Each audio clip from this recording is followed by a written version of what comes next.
ஆ, ஐயா வணக்கம் ஐயா. வணக்கம். ஆ, ஸோ ஃபர்ஸ்ட்டு வந்து ஆசை ரிலேட்டடா கொஞ்சம் தெளிவு வேணும்யா. ம். இந்த ஆசைங்கிறது தாட்டா, திங்கிங்கா? அது மனசுல மனசுல வந்து வருதா? இல்ல அறிவுல இருக்கா அது? இல்ல சித்தத்திலேயே இருக்கா? அ ஆசை தான் இன்ப நாட்டமா? ஆ ஆசை துன்பத்துக்கு காரணமா? இல்ல இன்ப நாட்டமா? இன்ப நாட்டம் துன்பத்துக்கு காரணம். ஆசைய விட அது இன்னும் அடிபா ஆசையோட ஃபவுண்டேஷனா இன்ப நாட்டம் இருக்குங்கிறது எனக்கு புரியுது. இருந்தாலும் ஏதோ ஒரு கொஞ்சம் கேப் ஃபீல் ஆவுது. ஸோ இதுதான். இதுக்கப்புறம் இந்த இன்ப நாட்டத்த எப்படி வந்து குறைச்சுக்கிறது, இல்ல காலி பண்றது? அதுக்கு இந்த புரிதல் போதுமா? இதுதான் என் ஃபர்ஸ்ட் பார்ட். அதாவது நம்ம நம்ம ஏற்கனவே சொன்னதுல அந்த மனம், புத்தி, சித்தம், அகங்காரம்ன்னு சொன்னோம் பார்த்தீங்களா? அதில கொஞ்சம் அப்டேட் பண்ணியிருக்கிறோம். என்னன்னு சொன்னா, இப்ப அறிவுன்னு நம்ம சொல்றோம் பார்த்தீங்களா? இந்த அறிவும் கூட மனசோட சேர்ந்தது தான். ம். புத்தியோட சேராது. ஓகே. நம்ம புத்தியும், அறிவும் ஒண்ணுன்னு எடுத்துக்கிடுறோம்.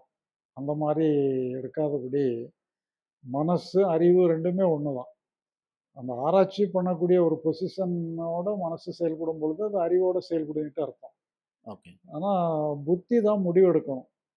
முடிவெடுக்கிறது வந்து அது வந்து ஆராய்ச்சி பண்ணி முடிவெடுக்கிறது இல்ல. இந்த மனசு என்ன ஆராய்ச்சிலாம் பண்ணியிருக்கோ, அதுக்கு ஒரு தீர்ப்பு மட்டும் தான் அது சொல்லும் ஒழிய, இது ஆராய்ச்சி பண்ணாது. புத்தி வந்து ஆராய்ச்சி பண்ணாது. அதனால முடிவெடுக்கிறது மட்டும் தான் புத்தி. மற்றபடி நீங்க ஆசைன்னுட்டு நீங்க சொல்றது வந்து, அது நம்ம இன்ப நாட்டம் தான். இன்ப நாட்டம் வந்து இன்பத்த விரும்புற போக்கு தான் எல்லாருக்குமே இருக்கு. ஆமா. இன்பத்த நோக்கி தான் நகர்வோம். அதான் நமக்கு வந்து ஏன்னா இன்பங்கிறதே நமக்கு ஒரு பாதைய காட்டுது. இது எனக்கு வேணும்னுட்டு சொல்லி காட்டுது. இது நல்லா இருக்கும்னு சொல்லி காட்டுது.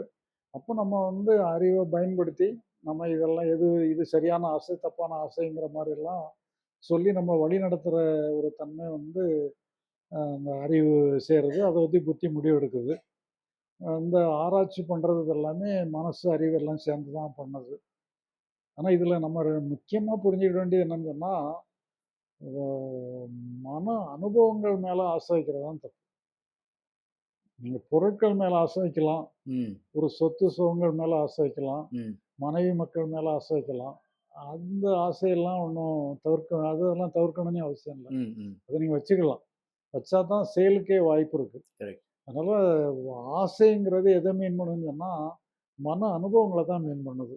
மனசு நல்லா இருக்கணும், மன அனுபவங்கள் நல்லா இருக்கணுங்கிறத மீன் பண்ணுது.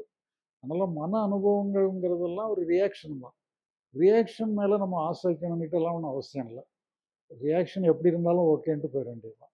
அதனால மன அனுபவங்கள் நீங்க பொருள்கள் மேல ஆசை வச்சுக்கிடுங்க. மனைவி மக்கள் மேல ஆசை வச்சுக்கிடுங்க. அதெல்லாம் ஒண்ணும் பிரச்சனை இல்ல. அத வச்சு தான் நீங்க வாழ்க்கைய ஒழுங்குபடுத்த முடியும். மன அனுபவங்கள் எனக்கு மகிழ்ச்சி தான் வரணும், துக்கமே வரக்கூடாது, பயமே வரக்கூடாதுன்னு சொல்லி, மன அனுபவங்கள் மேல அட்டாச்மெண்ட் வைக்கக்கூடாது. அட்டாச்மெண்ட் வச்சோம்னா, அது நம்ம சுதந்திரத்த பாதிச்சிரும். அப்போ அங்க தான் ஆசை இல்லாம இருக்கும். ஆசை இல்லாம இருக்கிறதுங்கிறது, மனோ இயக்கம் சம்பந்தமா நமக்கு எந்த ஆசையும் இருக்காது.